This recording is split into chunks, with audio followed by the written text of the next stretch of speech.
Lesabi singsina atopa jati ga mayang nupaga koina ba meti nupa rejadaba dumaina mayang nupa duga karamba hin bajawra mo khangde mau jengre na haraga ne sungthi thi roi dabani phangna ba mafam duga ne hat ka dabani umoro haira phadorimi ngasidi ba oina leire mayam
Ado mayam ising mahi katang hape abako aduga ngahak phutoini apuradi ado mayam ko nga se hapchalaga ngahak mu phulani abako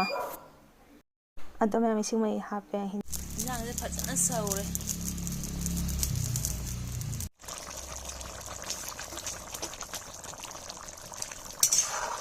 fajare hinjang machuse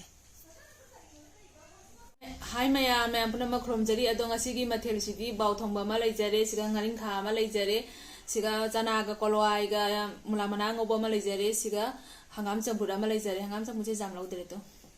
hangam chambura ma leijare ado mayam chaba ho hinjang sidi ko mayam hangam chambu tagi hana chajarage hangam pantha matam oibani na do mayam chaba ho jarage hangam mai an thake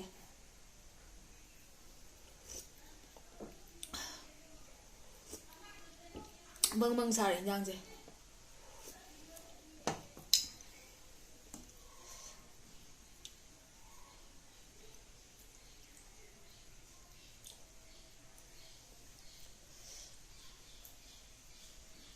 buce kolai maruga hapa bani na hojiti haure ba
mau chen ba mayam sina kaino ne lesabi chele ai imda ta te mau ngatani chele ai se macha hundu ma ga wayama ko macha hundu ma ga loi chele ba ko mau puna makti na te ba ko gre mau mangre na hai ba sina bu karino ne jam masing se toi re ba ko ado thijalu ba da heta mau ba ja ki bedagi halaktre mau da mayum dai thoki bedagi halaktre last di kari oi le rami jumna sagai on gi bo na le rami aba atopa da mayum pan gi ba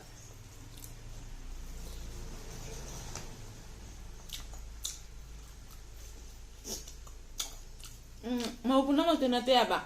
mau khana to lo mau puna ma sinju lo chen than le aba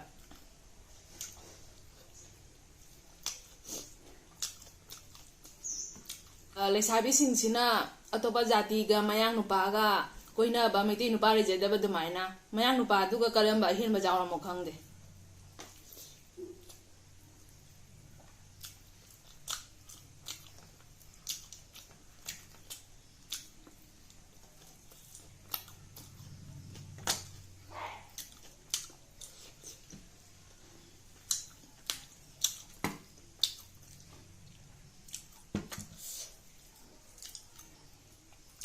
akhoi jidi mayang ha jidi moina lakpa mai gai da khoi di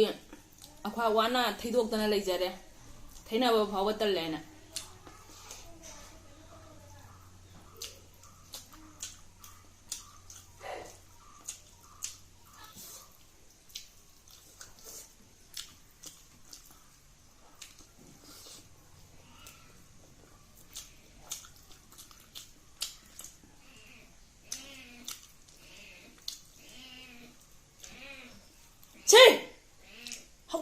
문제 kainoni che cha khom dang ja le ka men tan cha de che hat kera hato khro thung de ji ma ma ma ka tho ga lo re pe le hau dong ching je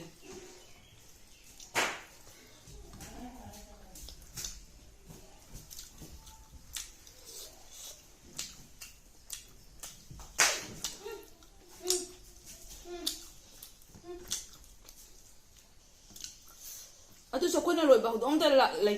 na ta ba mi la ba dong ma ta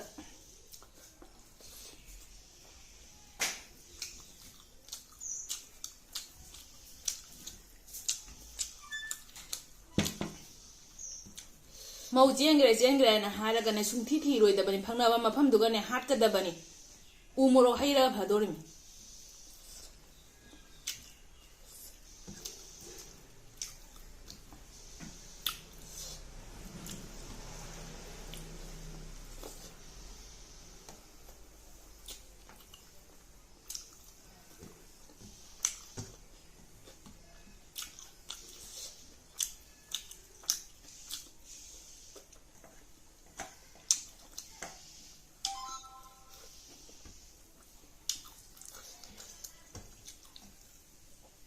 sauning ya ba kwa macha ga kai ma ya ga li ta ba jani macha hundu ma ga chali sing dia ba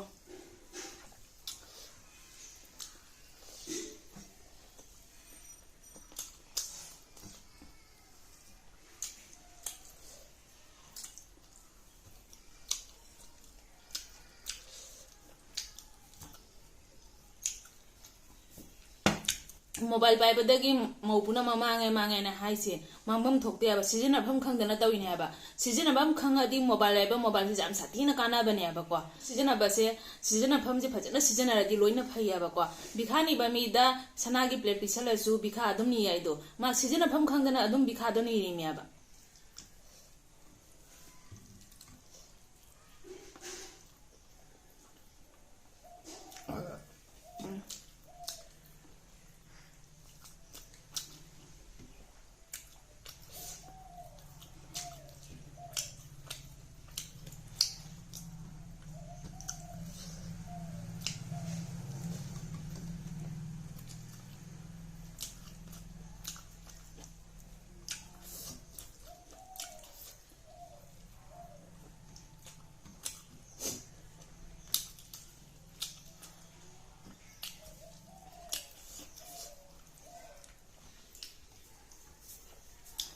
ado mayam aina kanu pawa na batara ga diko mauna do mana maza hundu ga jengi besing phangna ba mafam da yoidi hat kani bo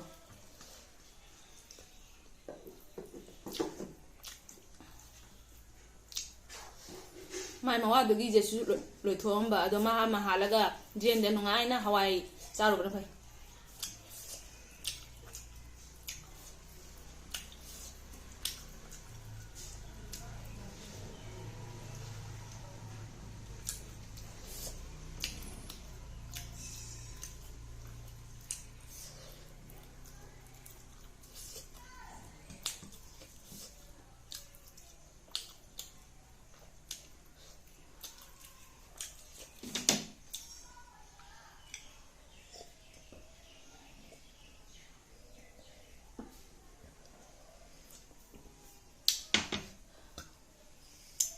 Ado mayam ngasi di ko ngana jaksi ju phajana chasan gare aba ko lemi baibu si khatang khang lemi ado mayam matang si de video se swai si galo sanjarage nongna jimbe sina oiba tara kana subscribe to samiro ngasi di bye bye